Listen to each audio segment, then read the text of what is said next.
शुरुआत करेंगे इस वक्त की बड़ी खबर से। आपको बता दें कि बुधनी और विजयपुर में उपचुनावों के रण में अब आखिरी दाव है। जी हां, प्रचार के लिए आखिरी 1 घंटे का वक्त शेष बचा है। 13 नवंबर को दोनों ही सीटों पर वोटिंग होनी है। तो बड़ी खबर आपको दे रहे हैं, जहां पर बुधनी में 13 नवंबर को वोटिंग होनी है और प्रचार के लिए आखिरी 1 घंटे का वक्त बचा है। तो बुधनी और विजयपुर में उपचुनावों का रण, जहां पर कांग्रेस और बीजेपी दोनों ही तमाम दिग्गज यहां पर पहुंच रहे हैं और आज 1 घंटे का शेष वक्त बचा है, जहां पर बुधनी और विजयपुर में उपचुनाव का रण, जिसमें दोनों ही पार्टी अपने अपने ताकत झोंकती नजर आ रही है। आपको बता दें कि बीजेपी से रमाकांत भार्गव के सामने कांग्रेस के राजकुमार पटेल हैं और सपा से अर्जुन आर्य। तो वहीं अगर विजयपुर की बात की जाए तो मुकेश मल्होत्रा कांग्रेस से और रामनिवास रावत, जो कि 6 बार के विधायक रहे हैं और उनके बीजेपी ज्वाइन करने के बाद ये सीट खाली हुई है। तो आज विजयपुर बुधनी उपचुनावों के लिए अंतिम 1 घंटा शेष बचा है। 5 बजे के बाद प्रचार थम जाएगा और आज शिवराज सिंह चौहान चौथी बार बुधनी पहुंचे हैं। तो वहीं विजयपुर में पीसीसी चीफ जीतू पटवारी लगातार चुनाव प्रचार की कमान संभाले हुए हैं। और चलिए सीधे रुक करेंगे न्यूज रूम का, जहां हमारे संवाददाता प्रखर जैन हमारे साथ जुड़े हुए हैं। प्रखर, बुधनी और विजयपुर दोनों ही जो मध्य प्रदेश की सीटें हैं जहां पर उपचुनाव होना है, कांग्रेस और बीजेपी दोनों के लिए यह साख का प्रश्न बना हुआ है। लगातार दिग्गजों का जमावड़ा हमने वहां पर देखा, जहां पर शिवराज सिंह चौहान का गढ़ माना जाता है बुधनी, तो कहीं ना कहीं वहां पर आज चौथी बार शिवराज सिंह चौहान पहुंचे। विजयपुर में भी पीसीसी चीफ जीतू पटवारी लगातार पहुंचे हुए हैं और अब 1 घंटे मात्र का समय बचा है। 5 बजे के बाद चुनाव प्रचार थम जाएगा। किस तरीके से आप देखते हैं इस पूरे चुनावी रण को, क्योंकि आप विजयपुर भी पहुंचे और हमारी जो इंडिया हेड की टीम है दोनों ही सीटों पर लगातार पहुंचकर जनता का मिजाज भी जानती रही है।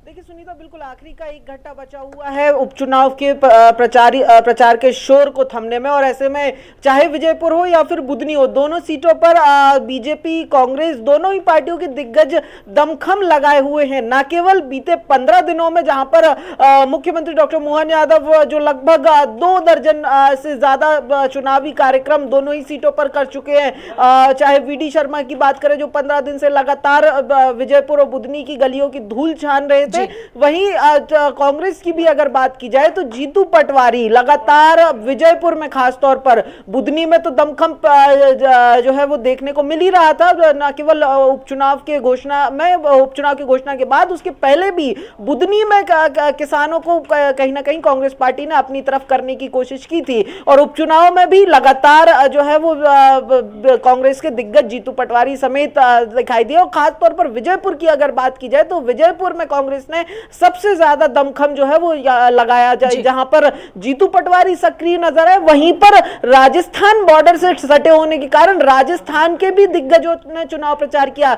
सचिन पायलट यहां पर पहुंचे थे उपचुनाव में बेड़ा पार लगाने के लिए। देखिए, बड़ा कारण यह है दोनों सीटों पर इस तरीके के दमखम लगाने का, क्योंकि दोनों ही सीटें, चाहे वो बुधनी हो या फिर विजयपुर, ये चाहे बीजेपी हो या कांग्रेस, दोनों के लिए अग्नि परीक्षा के समान ये सीटें हैं। क्योंकि विजयपुर की अगर बात की जाए तो लोकसभा चुनाव के पहले यहां से जो रामनिवास रावत हैं वो कांग्रेस के विधायक हुआ करते थे। लोकसभा चुनाव के समय बीजेपी ज्वाइन करते हैं और उसके बाद जो है वो यहां पर उपचुनाव हो रहा है। तो कहीं ना कहीं अब यहां पर कांग्रेस के लिए साख का सवाल ये है कि रामनिवास रावत खुद के जनाधार पर जीत रहे थे या कांग्रेस का जनाधार, कांग्रेस का जो सिंबल है वो रामनिवास की जीत का कारण बना था। इस सवाल का जवाब इस बार विजयपुर में मिलते हुए दिखाई देगा। हालांकि कांग्रेस का दावा यह है कि सिंबल के कारण रामनिवास थे, जबकि बीजेपी लगातार ये दावा कर रही है कि यहां पर काम हुए और खास तौर पर पिछले 3-4 महीनों में सबसे ज्यादा काम हुआ है। 1000 करोड़ से ऊपर के विकास के काम यहां पर आए हैं और यही कारण है कि विजयपुर में सबसे ज्यादा दमखम देखने को मिल रहा है। देखिए, विजयपुर जब हम पहुंचे थे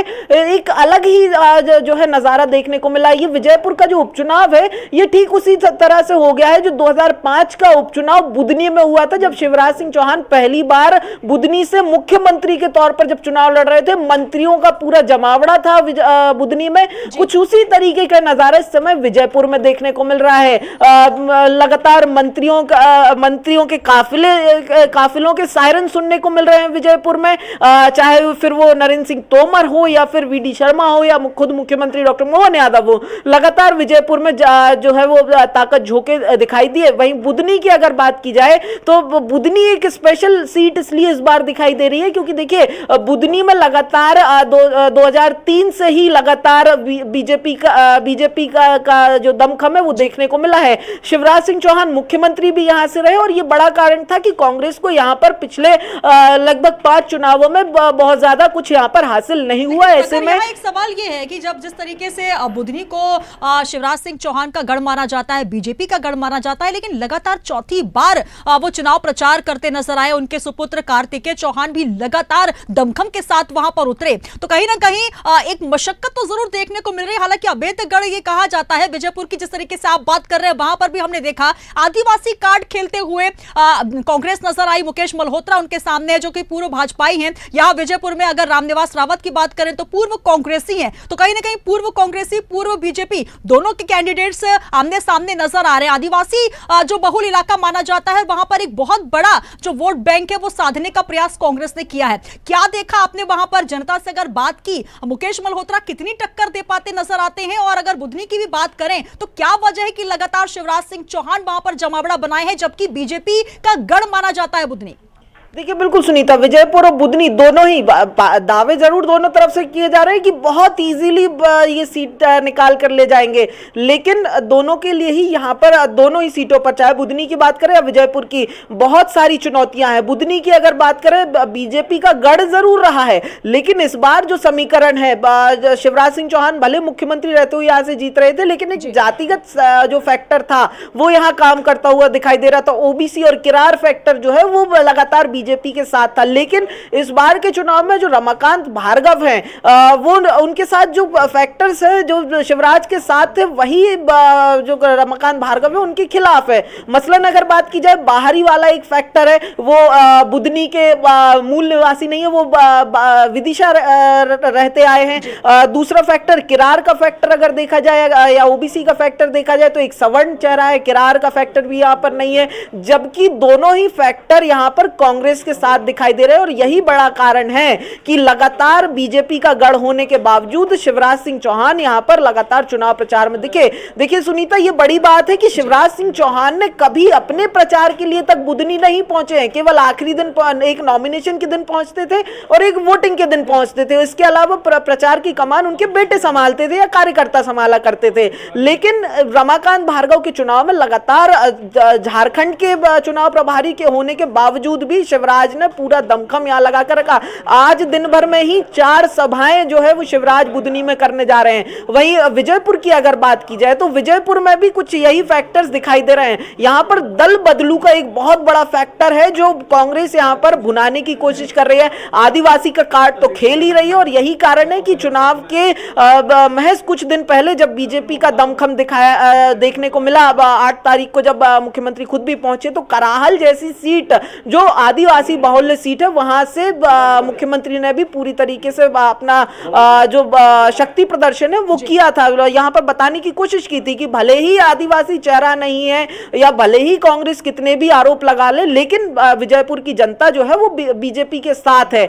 लेकिन सबसे बड़ी बात यह है कि विजयपुर की सीट पर बीजेपी की इंटरनल पॉलिटिक्स भी देखने को काफी ज्यादा खुलकर मिली है। खासतौर पर सिंधिया के चुनाव प्रचार में ना पहुंचने का कारण जो है वो कहीं ना कहीं बहुत सारे सवालिया निशान जो है वो खड़े हो जाते हैं, क्योंकि विजयपुर में जो छावनी में तब्दील जो किया बीजेपी ने, चाहे वो केंद्रीय मंत्री हो, मुख्यमंत्री हो, प्रदेश अध्यक्ष हो, कैबिनेट के मंत्री हो, तमाम जो नेता है वो वहां पहुंचे।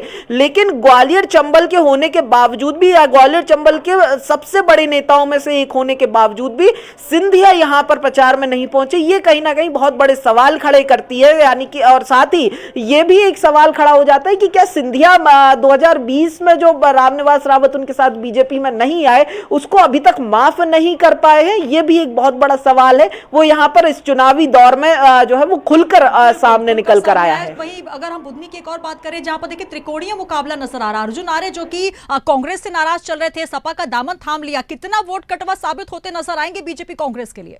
देखिए बिल्कुल, अगर अर्जुन आर्य की बात करी जाए तो त्रिकोणीय मुकाबले की बात की जाए, फैक्टर्स के मुकाबले में अगर देखा जाए तो जरूर अर्जुन आर्य का कहीं ना कहीं वोट बैंक पर असर देखने को मिलेगा, लेकिन जो पब्लिक का मूड है कहीं ना कहीं अर्जुन आर्य का बहुत बड़ा असर देखने को नहीं मिलेगा सुनीता। ये बहुत साफ होता दिखाई दे रहा है, क्योंकि बुधनी और विजयपुर दोनों में ही जो पब्लिक के बीच में एक सेंटिमेंट दिख रहा है वो कुछ लोग बीजेपी की तरफ बात कर रहे हैं, जबकि आधे लोग कांग्रेस को जिताने की बात कर रहे हैं। ऐसे में तीसरा चेहरा कौन है, इसको लेकर बहुत ज्यादा चर्चाएं जो है वो पब्लिक के बीच में भी देखने को नहीं मिल रही। जबकि मुद्दों की अगर बात की जाए सुनीता, तो मुद्दों में सबसे बड़ी चीज ये है कि जिन मुद्दों को ठीक उपचुनाव के पहले कांग्रेस पार्टी भुनाने की कोशिश कर रही थी वो उपचुनाव से गायब है। मसलन नरसिंह घोटाले की बात कर ली जाए, दोनों ही सीटों पर नहीं दिखाई दे रहा है ये मुद्दा कहीं भी गूंजता हुआ, कि कांग्रेस के प्रचारों में भी गूंजता हुआ नहीं दिखाई दे रहा है। लेकिन सबसे जो दिलचस्प बात यह है कि जो ये उपचुनाव का रण है, ये कहीं ना कहीं जब इसको ग्राउंड पर जाके देखा जाए तो किसी विधानसभा या लोकसभा चुनाव से कम दमखम यहां पर दिखाई नहीं दे रहा है। यही वजह है कि इंडिया हेड की जब टीम पहुंची तो कहीं ना कहीं दोनों ही पार्टियों के पक्ष में और विपक्ष में अलग अलग मतदाताओं के अलग अलग मत समझ में आया। अब देखना होगा प्रखर की बुधनी का अभेद्य जो गढ़ है वो बीजेपी वापस से अपने भुना पाएगी या फिर कांग्रेस सेंध लगाती नजर आएगी। तो वही विजयपुर में किसकी विजय होगी ये देखना दिलचस्प होगा। तो दोनों ही सीट काफी दिलचस्प होती नजर आ रही है। देखिए अब बहुत कम समय शेष बचा है, अब देखना होगा किस तरीके से दमखम दिखाती दोनों पार्टियां उपचुनावों के रण में नजर आएंगी। बहुत शुक्रिया प्रखर मेरे साथ जुड़ने के लिए। तो प्रचार के लिए बहुत कम समय शेष बचा है और अब बुधनी और विजयपुर में लगातार दिग्गजों का जमावड़ा तो देखा ही जा रहा है, लेकिन जनता का मूड क्या है ये 13 नवंबर को ही स्पष्ट हो पाएगा, क्योंकि दोनों ही सीटों पर 13 नवंबर को वोटिंग होनी है।